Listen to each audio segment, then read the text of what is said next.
வணக்கத்துடன் pepper and salt news என்கின்ற இந்த வலையொலியில் நான் உங்களை சந்திப்பதில் மகிழ்ச்சி அடைகின்றேன்.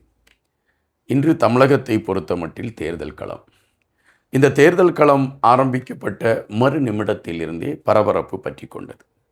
அதாவது நேற்று இரவு பார்த்தீர்கள் என்றால் சென்னையிலே கேளம்பாக்கம் என்கின்ற ஒரு இடம் இருக்கிறது. அங்குதான் பிரதானமான பேருந்து நிலையம் இருக்கிறது.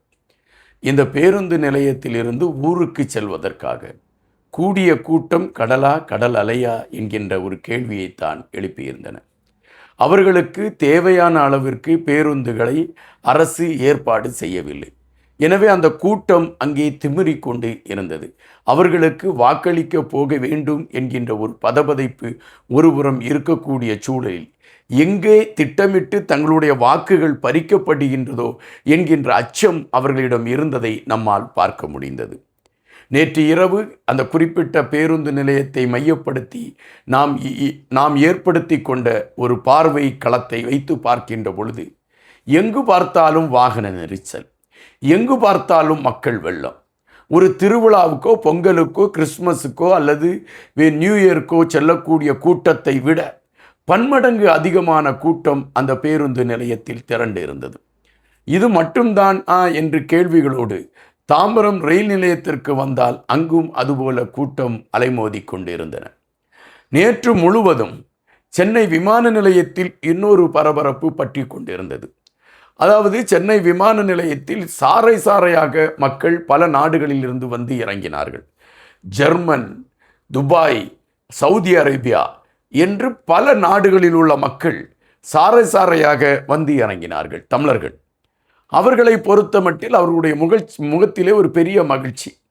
நாம் வாக்களிக்கப் போகிறோம் என்பதை விட ஒரு குறிப்பிட்ட ஒரு தேடல் அவர்களுடைய மனதில் இருந்தது என்பதுதான் நிஜம். உண்மையிலே அந்த விமான நிலையத்தை நாம் பார்த்த பொழுது அதை கண்கூடாக நம்மால் உணர முடிந்தது.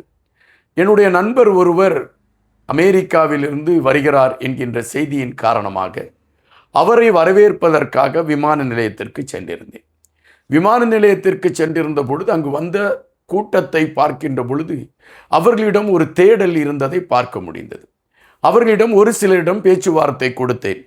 இந்த தேர்தலுக்கு நீங்கள் ஏன் இவ்வளவு முன்னுரிமை கொடுத்து நீங்கள் வரவேண்டும் என்ற கேள்வியை நான் வைத்த பொழுது அவர்கள் சொன்னார்கள், எங்களுடைய அண்ணன் முதல்வர் வேட்பாளராக நிற்கிறார், அவருக்கு நாங்கள் வாக்களிக்க வேண்டும், அதனால் நாங்கள் எங்களுக்கு எவ்வளவு செலவாகும் என்று நாங்கள் கவலைப்படவில்லை. இப்பொழுது விமான அந்த டிக்கெட்டுகள் மிகப்பெரிய, அதாவது விலை இதில் மிக அதிகமான விலையாக இருக்கிறது. ஆனால் நாங்கள் அதை குறித்தெல்லாம் கவலைப்படவில்லை, எங்களுடைய அண்ணனுக்கு வாக்களிக்க வேண்டும் என்பதற்காக வந்திருக்கிறோம் என்று சொன்னார்கள். அதுபோல துபாயில் இருந்து ஒரு பெரிய குழு வந்திருந்தார்கள், தமிழர்கள் தான்.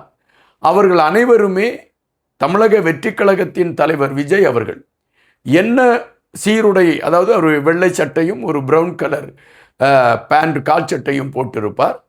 அதே உடை அலங்காரத்தோடு ஆண் பெண் இருவரும் வந்திருந்த காட்சியும் நம்மை அதிர வைத்தது.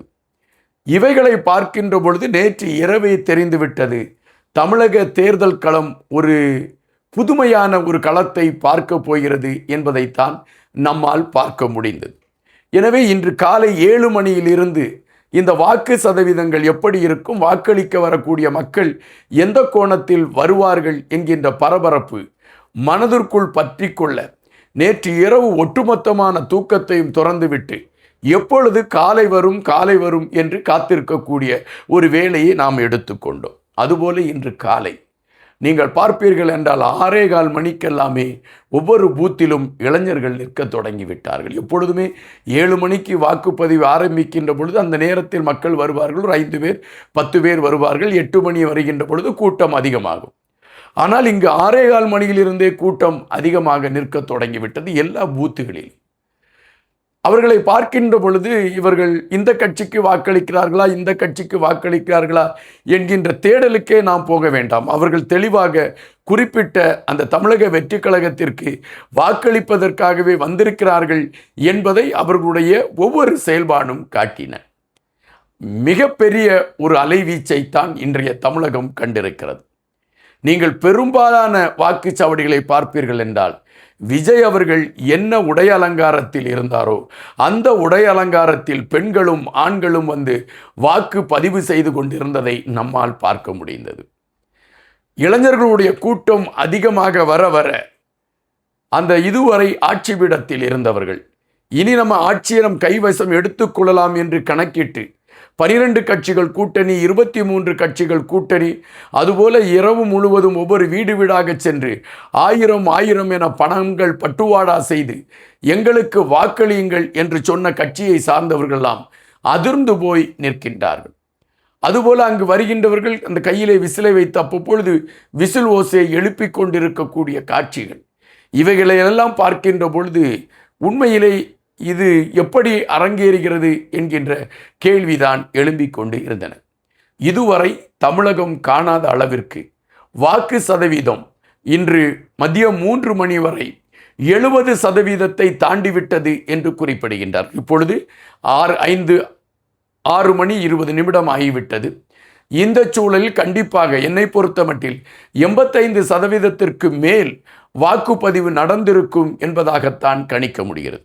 85% மேல் வாக்குப்பதிவு நடந்துவிட்டது என்று எடுத்துக்கொண்டால் நீங்கள் குறித்து வைத்துக் கொள்ளுங்கள், தமிழக வெற்றிக் கழகம் 140ற்கு மேற்பட்ட தொகுதிகளை வெல்வதற்கான ஒரு களமாக அது மாறுகிறது. அதுபோல 2வது இடத்திற்கு அதிமுக கூட்டணி வருவதற்கான வாய்ப்புகள் இருக்கிறது என்று இப்பொழுது பலர் சொல்கின்றார்கள். 3வது இடத்திற்கு தள்ளப்படும் திமுக என்பதுதான் தற்பொழுது உள்ள கள நிலவரமாக இருக்கின்றது. ஒட்டுமொத்தமாக தமிழகமே அதிர்ந்து பார்த்து கொண்டிருக்கின்றது இந்த தேர்தலை. 1977ஆம் ஆண்டு அமரர் எம்ஜிஆர் அவர்கள் ஒரு தாக்கத்தை உருவாக்கினார். அப்பொழுது எம்ஜிஆர் அவர்களுக்கு கூடிய கூட்டம் ஒரு பெரிய கூட்டம் என்று அப்பொழுது பரவலாக சொல்லப்பட்டது. எம்ஜிஆர் அவர்கள் ஒரு மாற்றத்திற்கான அரசியல் களத்தை எடுத்தார் என்கின்ற பதிவு இருக்கக்கூடிய சூழலில் மக்கள் எம்ஜிஆரை எப்படி பார்த்தார்கள் என்கின்ற கேள்வி இருக்கின்றன. மக்கள் எம்ஜிஆரை ஒரு திராவிட முன்னேற்ற கழகத்தில் இருந்து பிரிந்து வந்து மக்களுக்காக களத்தில் நிற்கக்கூடிய ஒரு தலைவர் என்கின்ற அடிப்படையில் பார்த்தார்கள்.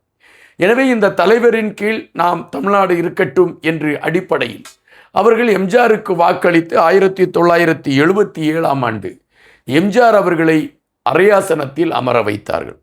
அப்பொழுது எம்ஜிஆருடைய கட்சி, அதாவது அனைத்து இந்திய அண்ணா திராவிட முன்னேற்ற கழகம், தனித்து பெற்ற வாக்குகளின் சதவீதம் 28% என்று குறிப்பிடுகின்றார்கள். ஆனால் தற்பொழுது விஜய் அவர்கள் 234 தொகுதிகளிலும் தனித்து நிற்கின்றார். இப்பொழுது விஜய் அவர்களை தலைவராக இங்கு இருக்கக்கூடிய தமிழர்கள் பார்க்கவில்லை. அவர்களை பொறுத்த மட்டில் உறவாக பார்த்திருக்கிறார்கள், அண்ணனாக தம்பியாக உறவாக பார்த்திருக்கிறார்கள். எனவே தலைவரை தாண்டி ஒரு குடும்ப உறவு என்கின்ற அடிப்படையில் விஜய் அவர்களுடைய பயணம் இருக்கக்கூடிய காரணத்தினால் இந்த தேர்தலில் விஜய் அவர்களுடைய கட்சி 38%இருந்து 40% தாண்டும் என்று குறிப்பிடுகின்றார்கள். அப்படி என்றால் அதாவது தமிழக வரலாறு, இந்திய வரலாற்றிலே ஒரு கட்சி தனித்து நின்று இவ்வளவு குறிப்பிட்ட 2 வருடத்திற்குள் இவ்வளவு சதவீத வாக்குகளை பெறுமா என்கின்ற விடயத்தில் பெரும் கேள்விகள் இருக்கின்றன. அதை முறியடித்து காட்டக்கூடிய களத்தில் இப்பொழுது தமிழக வெற்றிக் கழகம் இருக்கிறது என்பதுதான் இன்றைய தேர்தல் நிலவரமாக இருக்கிறது. காத்திருப்போம். இன்னும் பல செய்திகளோடு உங்களை சந்திக்கின்றேன். நன்றியுடன் என்பார்.